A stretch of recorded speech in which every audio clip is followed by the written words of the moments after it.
BI itu dinaikkan sekali lagi, menurut saya itulah saat untuk beli. Karena apa? Karena udah 6%, 6,25% itu udah cenderung tinggi gitu ya. BI juga tidak ingin menghancurkan yang namanya konsumsi gitu dengan terlalu tinggi. Jadi strateginya sama seperti saham untuk obligasi, lihat dulu aja beberapa bulan ini, 3 bulanan ini kayak gitu.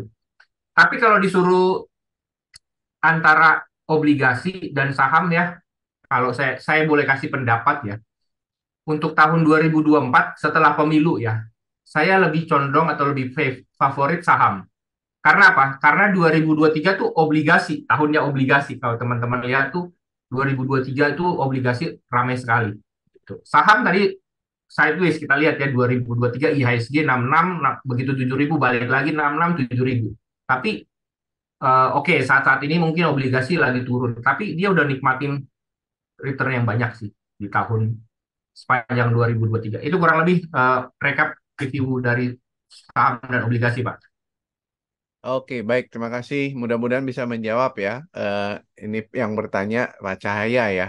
Oke, mungkin nextnya ini Kak Noval ya. Ini pertanyaannya juga masih dari Cahaya ini. Memperhatikan US Treasury yield yang naik, ternyata emas atau gold itu juga naik. Biasanya keduanya berlawanan pergerakannya.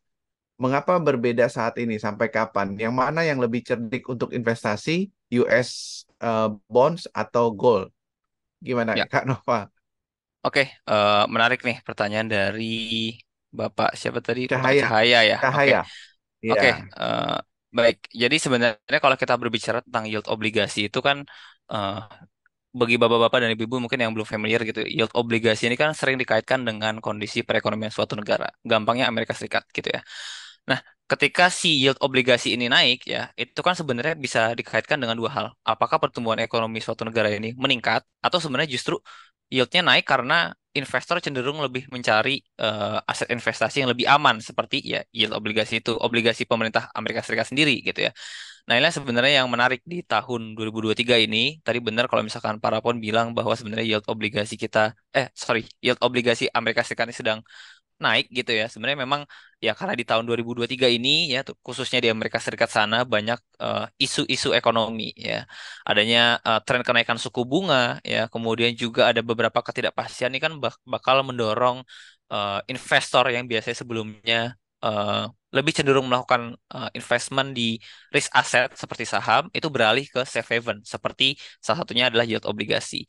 Nah, ini juga sebenarnya yang berkaitan dengan gold ya. Saya sebenarnya nggak begitu memperhatikan pergerakan emas, tapi karena lagi-lagi eh, isunya tentang safe haven gitu ya, pasti jumlah investor itu sejumlah investor itu pasti akan menaruhkan saham atau portofolionya untuk investasi yang cenderung aman dan memberikan return yang lebih pasti.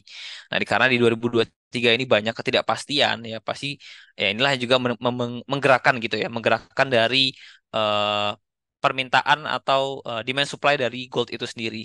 Jadi memang kalau misalkan dikatakan sebenarnya sebelumnya berlawanan pergerakan ini, saat ini sudah mulai searah gitu ya. Jadi jawabannya adalah ya lagi-lagi kita kaitkan dulu sebenarnya situasi yang terjadi secara makro itu seperti apa gitu ya.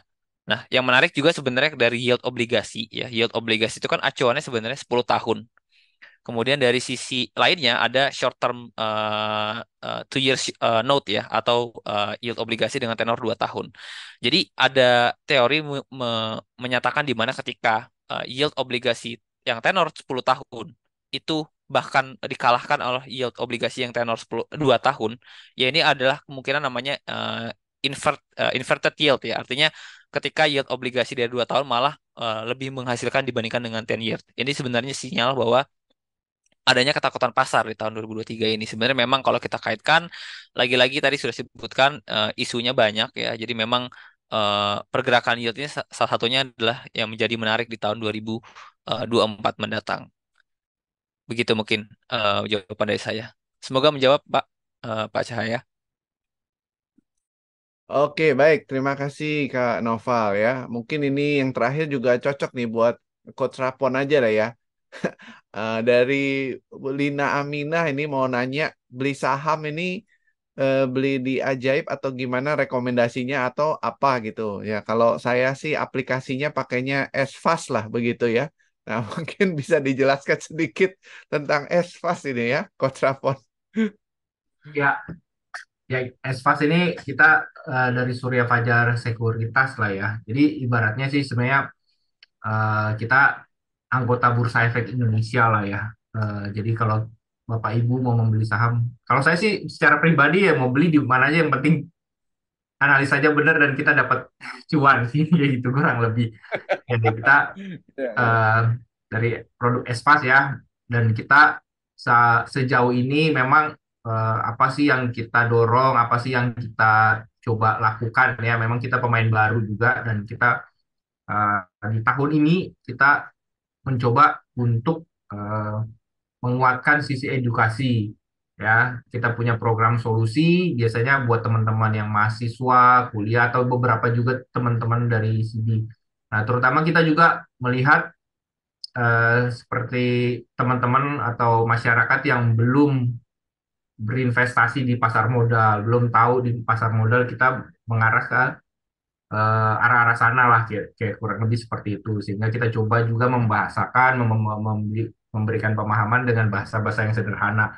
Seperti itu ya, kurang lebih Pak, untuk apa sih kita Surya Fajar Sekuritas atau dengan platform SFAS kita. Baik. eh Mungkin Bu Lina saya tambahkan aja ya. Jadi nanti bisa hubungi ini Vena ini ya. Mungkin Vena nanti bisa kasih link untuk belajar kalau Bu Lina mau tahu tentang saham apa yang cocok ya. Dan di dalam Advance itu kita bisa belajar mengenal, mengetahui dan bisa tahu bagaimana memilih saham yang tepat. Nah, itu yang saya dapat itu sebagai rekomendasi juga kalau teman-teman yang belum mengerti bagaimana tentang bermain saham, mengerti tentang apa saham yang mana mau dipilih. Nah, Advance ini membantu kita mendapatkan satu edukasi gitu ya melalui video-video yang kita bisa belajar. Jadi Bu Lina bisa silakan hubungi mungkin Vena di sini sebagai ininya untuk bisa membantu di sana ya. Silakan juga masuk mungkin ke link itu. Oke, baik. Ini pertanyaannya sudah habis ya. Saya mungkin minta tolong Coach Rapon atau Kak Noval ini kasih saya kira-kira siapa pertanyaan 5 pertanyaan yang terbaik ini ya. Mungkin dikasih direct chat ke saya gitu. Saya umumkan ini ya. Gitu. Siapa yang mau kasih ini Coach Rapon atau Kak Noval ini? Mungkin dibagi aja Pak, biar lebih adil. Saya dua nggak apa-apa, misalkan Pak Rafon tiga gitu. Karena berhubung pertanyaannya Oh lebih ya. banyak ke Pak Rafon tadi. Oke, baik. Kalau gitu, Kak Noval boleh pilih dua dari. Nah, sebenarnya ada pertanyaannya. Jadi, berarti pilihnya saya kasih bagaimana ini? Ada pertanyaannya di ini dikumpulin terus bagi dua begitu dan tiga. Atau Kak Noval pilih dua yang pertama dulu. Nanti setelahnya saya baru nyambung ke ini. Mungkin dari saya pilih dua kali ya Pak ya, dari yang sudah Ya, ditanyakan tadi. oke. Langsung sebut aja juga nggak apa-apa lah. Oke, Nanti biar eh, Coach Akun bisa ini pilih ya yang ya. lainnya.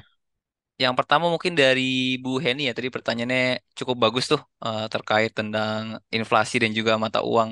Itu menarik sebenarnya kalau kita bahas tadi. Oke. Itu Ya, Henny, satu. yang namanya Henny nanti hubungi itu Vena ya. Hubungi Vena. Oke, Terima yang kasih satu banyak lagi. Bu Heni. Satu lagi mungkin tadi Pak Cahaya. Oh, Pak Cahaya. Ya, Oke. ya Ya, itu mungkin dari silakan saya. hubungi Vena ya. Oke, baik. Coach Rapon, kira-kira 3 penanya yang menurut Coach Rapon baik nih hari ini. Sebentar, tadi ada Pak Oh, sorry. Arianto, Tadi ya. ya, ini ada satu yang direct ke saya dari Pak Edi Kimbi. Pertanyaannya tadi sektor dua saham apa saja yang berdampak positif. Nah, ini nggak keluar di umum nih karena Oh, direct ke saya nih. Jadi ini pertanyaannya Pak Edi Kimbi ini yang direct ke saya. Ada pertanyaannya sektor dua saham apa saja yang berdampak positif saat menghadapi tahun pemilu. Nah, ini pertanyaannya direct ke saya soalnya. oke. Jadi tadi saya lihat ada pertanyaan dari Pak Haryanto ya, Pak Haryanto tadi Ya. mengenai eh, apa namanya strategi ya. Ya, Ada apa sih namanya sorry, prinsip-prinsip investasi seperti ya. itu. Itu, Oke. itu kemudian tadi Pak Cahaya udah tadi ya. Cahaya udah. Baru kemudian Bu Heni juga udah. Kemudian tadi ada dari Pak Hanwi ya, prospek saham banking dan mining. Ya. Satu lagi tadi ada dari ya berarti dari Pak Edi Kimi satu lagi. Oh, Pak Edi. Ya, oke. Silakan bagi yang sudah disebutkan hubungi Vena ya untuk siap-siap masuk saldo 100.000 dari sponsor kita. Oke. Baik, Vena terlempar keluar ya. Oke. Baik, kalau gitu eh, Bapak Ibu, sebelum kita akhiri, mungkin dari pembicara ada mau kasih closing statement dulu dari Coach Rapon ada? Ya, closing statementnya yang jelas memang pemilu secara historikal disertai dengan yang namanya volatilitas dan tekanan. Tetapi sekali lagi ya itulah pasar ya, ketika ada tekanan justru memunculkan yang namanya investasi, sehingga kita tentu harus memiliki strategi yang tepat yang dicocokkan dengan profil resiko kita masing-masing. Seperti itu, Pak. Oke, baik. Terima kasih. Kak Noval, mungkin ada closing statementnya, Kak?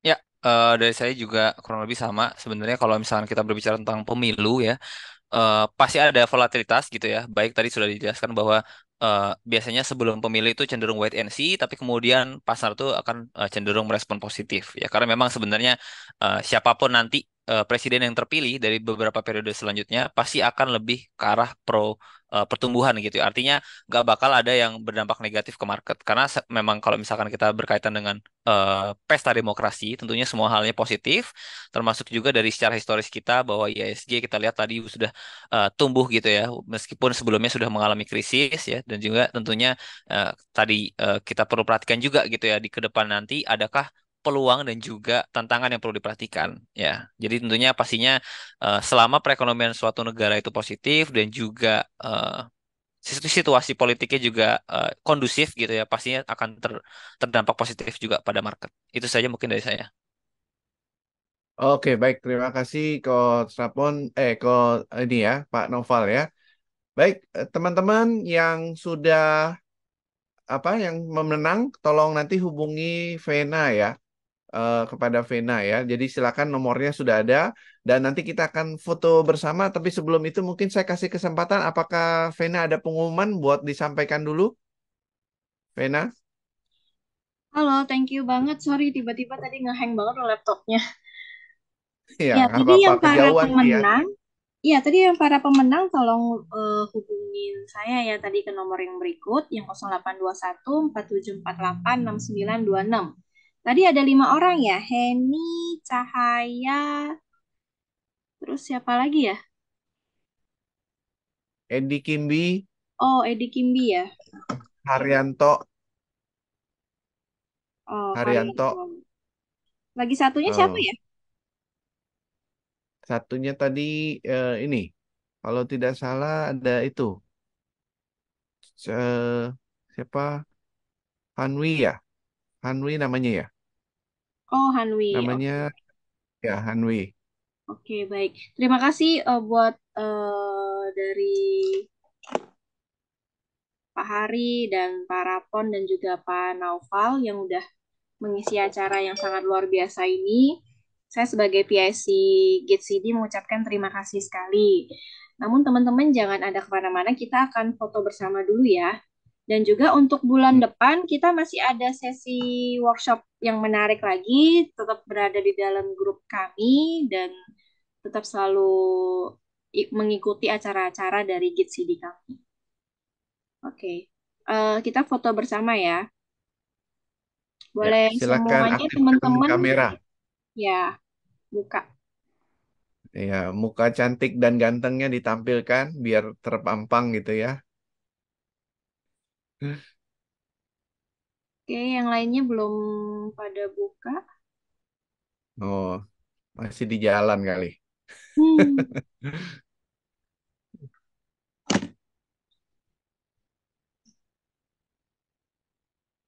Oke, yang lainnya Ko Edi Kimbi,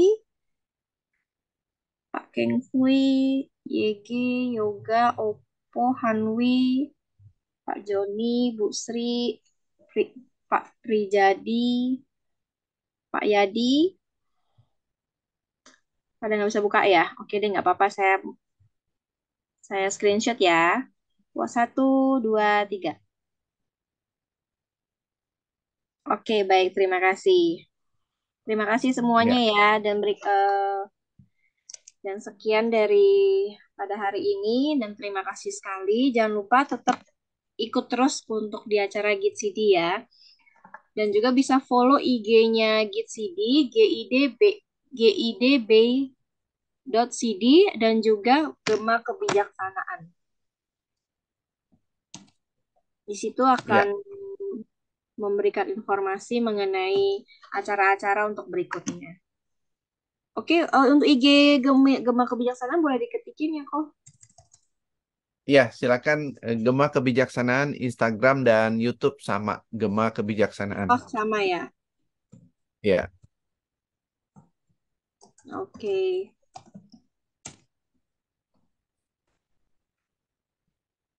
Oke, baik. Oke deh, baik. Sekian itu aja. Terima kasih ya. ya.